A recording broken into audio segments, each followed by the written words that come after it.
আজ আমি আপনাদের দেখাবো মুগ ডাল কীভাবে রান্না করব। তো মুগ ডাল অনেক রকম করেই রান্না করা যায়, তবে আমি আজকে যেভাবে রান্না করব এটা কিন্তু একটা অন্যরকম টেস্ট অবশ্যই আসবে।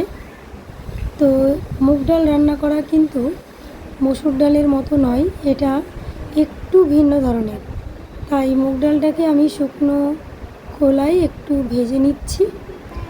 আর যখন দেখব যে সুন্দর একটা গন্ধ বার হয়েছে আর মুগ ডালটা ভাজার সঙ্গে একটা অন্যরকম কালার চলে এসেছে, তখনই জানতে হবে যে আমার মুগ ডালটা ভাজা রেডি। তারপরে আমি এটাকে জলের মধ্যে দিয়ে দেব। দেওয়ার পরে এটাকে ভালোভাবে কষলিয়ে ধুয়ে নিতে হবে। তো ধুয়ে জলটাকে ফেলে আমি রেখে দিয়েছিলাম।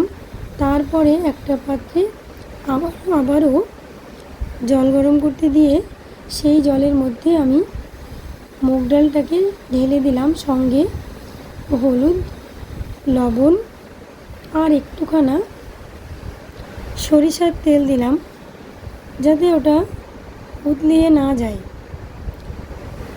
তারপরে এটাকে সিদ্ধ করে নিলাম।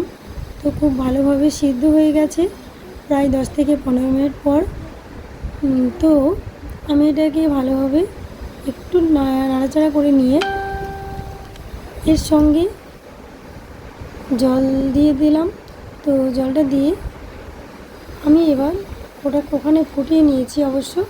তারপরে অন্য কড়াইতে আবারও তেল দিয়ে তেলের সঙ্গে গোটা জিরে ফোড়ন, একটা বা দুটো এলাচ আর একটা দারচিনি টুকরো, এগুলোকে দিয়ে আমি একটা বড় সাইজের পেঁয়াজ কুচনো দিয়েছি। তার সঙ্গে 2-3টে শুকনো লঙ্কা, কাঁচা লঙ্কা কয়েকটা, এগুলোকে দেওয়ার পরে একটু ভালোভাবে নাড়াচাড়া করে নিতে হবে।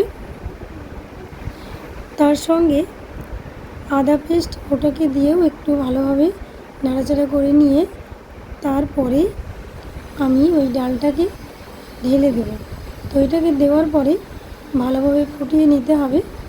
আর ফুটিয়ে নেওয়ার পরে নামানোর আগে অবশ্য আমি একটুখানা ঘি দিয়ে দেব। ঘিটা দিলে ডালের ফ্লেভারটা আরও পরিবর্তন হয়ে যাবে আর এটা খেতেও খুব সুন্দর লাগবে। তো যদি আমার এই রেসিপিটা ভালো লেগে থাকে তাহলে আপনারাও ট্রাই করবেন বাড়িতে। আর ভালো থাকবেন, সুস্থ থাকবেন, সকলে আমাদের জন্য দোয়া করবেন।